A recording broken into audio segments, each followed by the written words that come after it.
ഇന്ന് തന്നെ ഡൗൺലോഡ് ചെയ്യൂ. കാണൂ നിങ്ങളുടെ ഫേവറേറ്റ് ഷോസ്.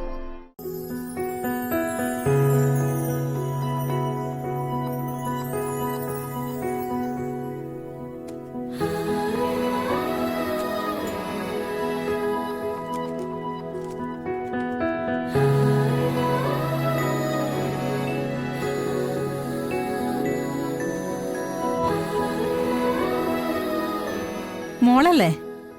അതെ, മൂത്ത ആളാ. ഹസ്ബൻഡ് എന്ത് ചെയ്യുന്നു? ഇപ്പൊ സ്ഥലത്തില്ല. എങ്കിൽ പുള്ളിയെ വിളിച്ച് സന്തോഷ വാർത്ത പറഞ്ഞോളൂ. She is pregnant.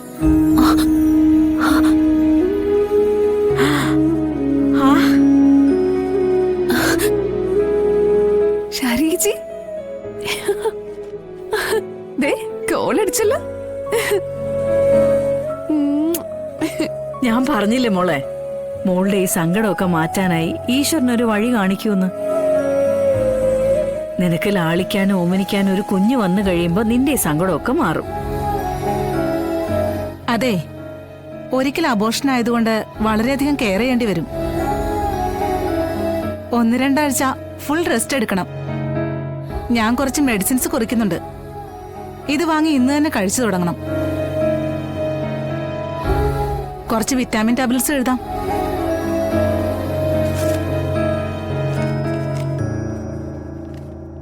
എന്താവശ്യമുണ്ടെങ്കിലും എന്നെ കോണ്ടാക്ട് ചെയ്തോളൂ. അതിപ്പോ എത്ര രാത്രിയായാലും ഫോർമാലിറ്റീസ് ഒന്നും നോക്കണ്ട, വിളിച്ചാ മതി. ശരി, എന്നാ ഞാൻ ഇറങ്ങുന്നു. മോളെ ശരി. ഇപ്പൊ വരാം.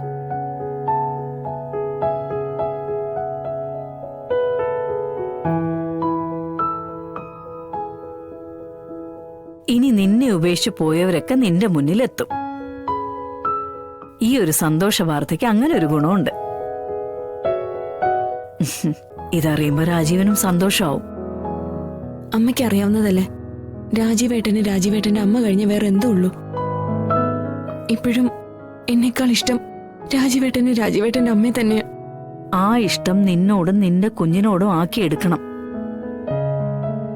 എന്നാലേ നിന്റെ ജീവിതത്തിന് ഒരു ഉറപ്പുണ്ടാവും.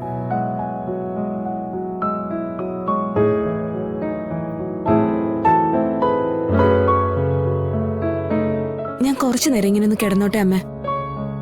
എത്ര നാളായി ഞാൻ അമ്മയുടെ മടിയിൽ ഇങ്ങനെ ഒന്ന് കിടന്നിട്ട്.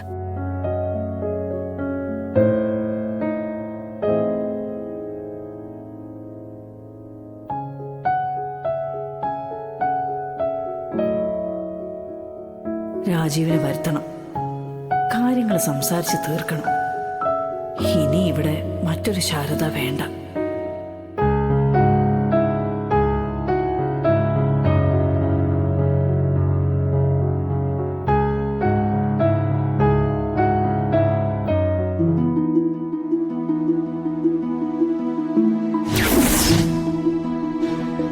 അച്ഛനെ ഇത് ശരിയാവും തോന്നുന്നുണ്ടോ? ശരിയാവാതിരിക്കപ്പോ എന്താ കുഴപ്പം? എന്താ കുഴപ്പമെന്നാ? അച്ഛൻ നല്ല ഒന്നൊന്നര ആണല്ലേ അച്ഛനെ.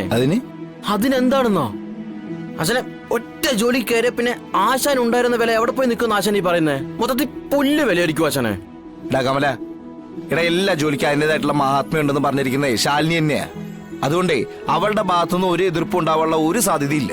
പക്ഷെ എന്റെ ഭാഗത്തുനിന്ന് എതിർപ്പുണ്ട്, നല്ല എതിർപ്പുണ്ട് അച്ഛനെ.